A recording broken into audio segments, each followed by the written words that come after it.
ఓం శ్రీ మహాగణాధిపతయే నమః. శ్రీ గురుభ్యో నమః. హరి ఓం. ఓం ఆదిత్యాయ విద్మహే సహస్రకిరణాయ ధీమహి తన్నః సూర్యః ప్రచోదయాత్.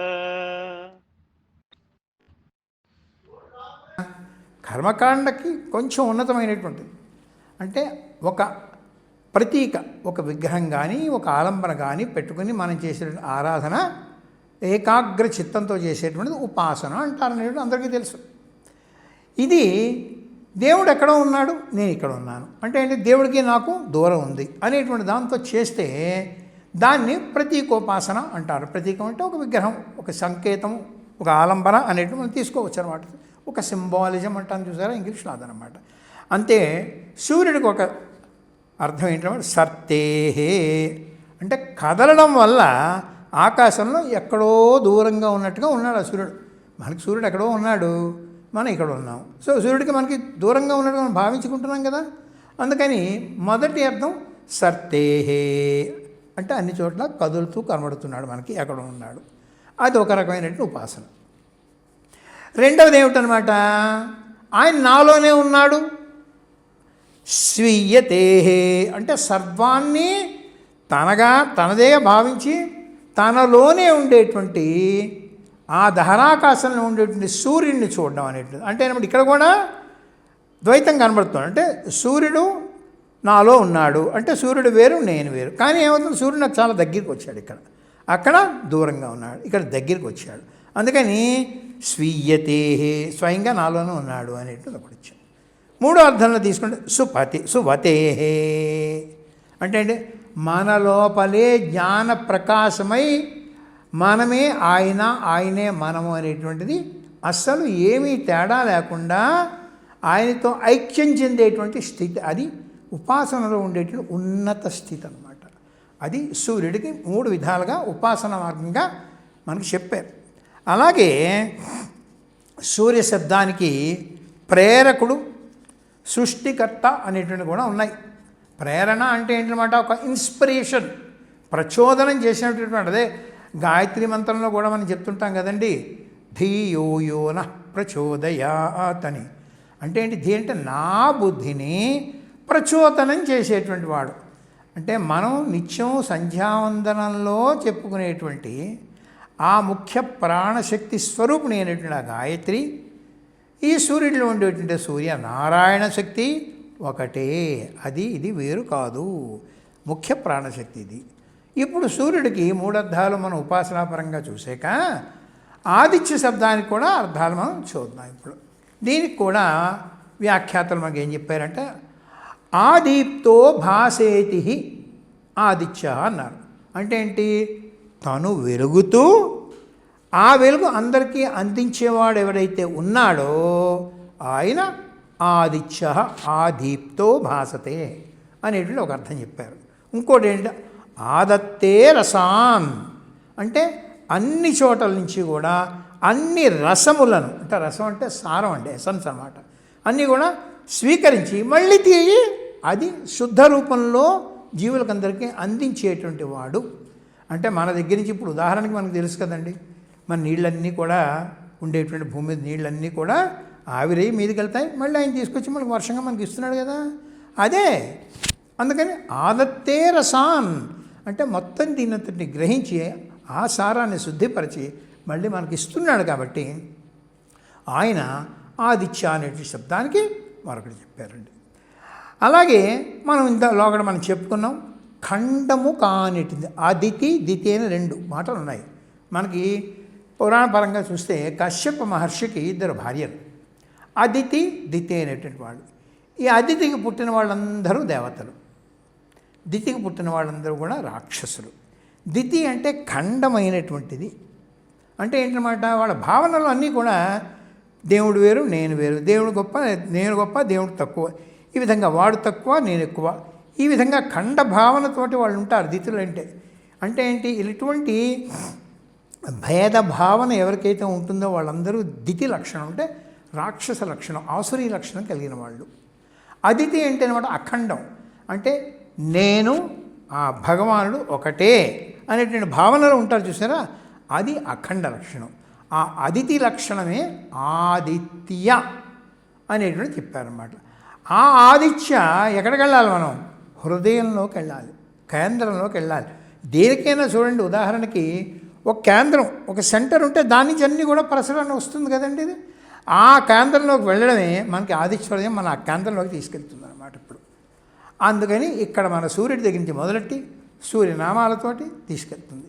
ఇది సంక్షిప్తంగా మనం చెప్పుకోవాల్సి వచ్చినట్లయితే కొంతవరకు ఇది చెప్పుకోవచ్చు. అందుకని సూర్యుడిలో ఉండేటువంటి ఈ నారాయణ తత్వం ఏదైతే ఉందో అదే సూర్య నారాయణ తత్వం. నారాయణం అంటే ఏంటి? నారంటే జీవుడు. ప్రతి జీవుడిలో అంతర్యామిగా ఉంటూ, అయ్యనం అంటే ఆశ్రయించి ఉన్నటువంటి వాడు ఆ నారాయణుడు. ఆ నారాయణుడు ఎక్కడున్నాడండి? అన్ని చోట్ల ఉన్నాడు, లేని చోట ఎక్కడుందండి? విశ్వం విష్ణుర్వషట్కారో, అన్ని చోట్ల వ్యాపించున్నటువంటి వాడు ఆయన. వ్యాపనోతిథి విష్ణు. ప్రతి జీవుల్లో, ప్రతి చేతన పదార్థాల్లో, చరాచర పదార్థాల్లో ఉన్నవాడు ఆయనేగా, నారాయణుడేగా.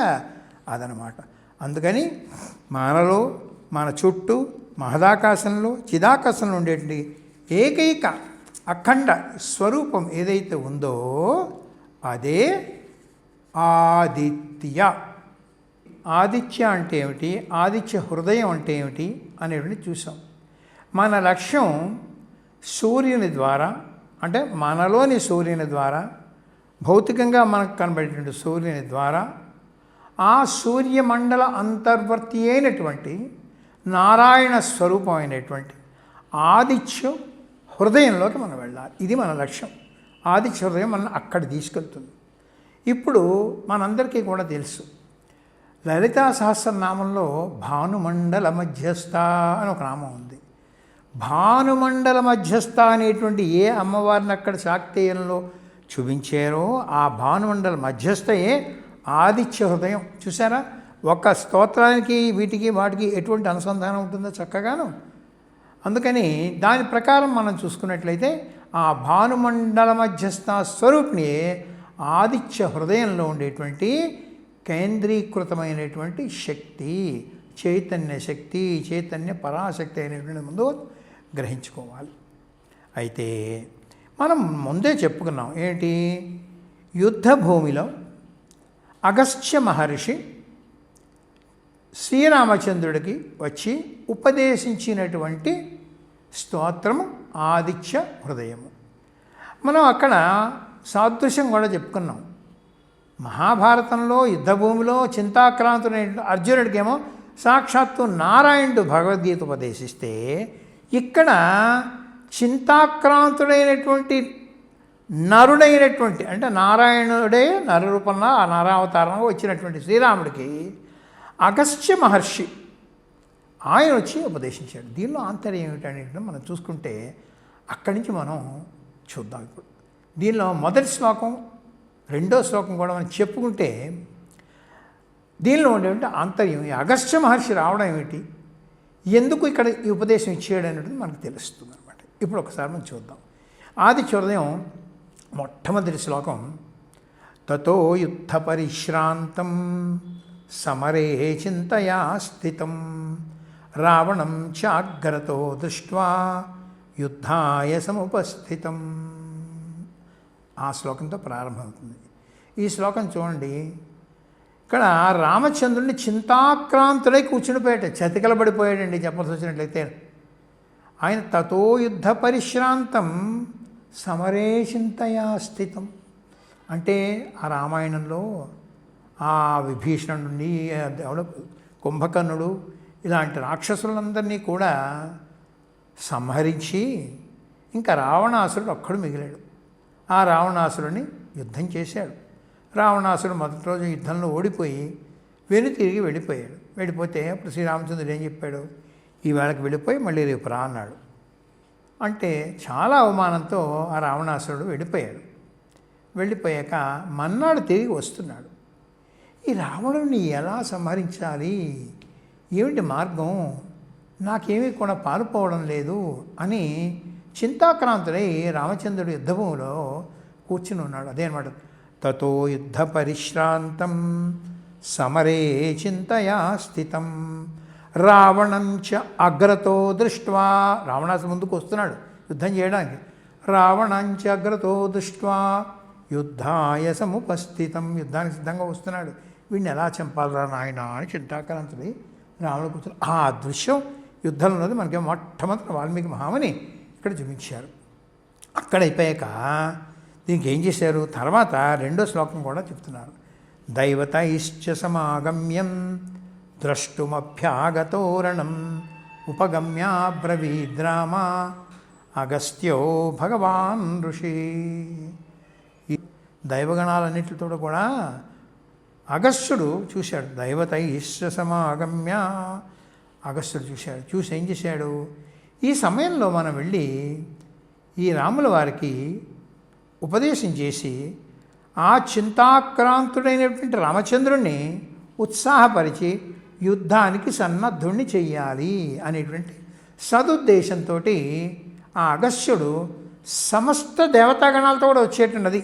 దైవతైశ్చ సమాగమ్య ద్రష్టుం అభ్యాగతోరణం, తోరణం అంటే ఆ యుద్ధం చూడడానికి వచ్చారు. మహాయుద్ధం అది నిజంగా, రామరావణ యుద్ధం అంటాను. వచ్చి ఉపగమ్యాబ్రవీద్ రామ అగస్త్యో భగవాన్ ఋషి. చూసారా, ఉపగమ్య సమీపించాడు, రామచంద్రుడి దగ్గరికి వచ్చాడు. వచ్చి బ్రవీద్ ఈ విధంగా చెప్తున్నట్ట.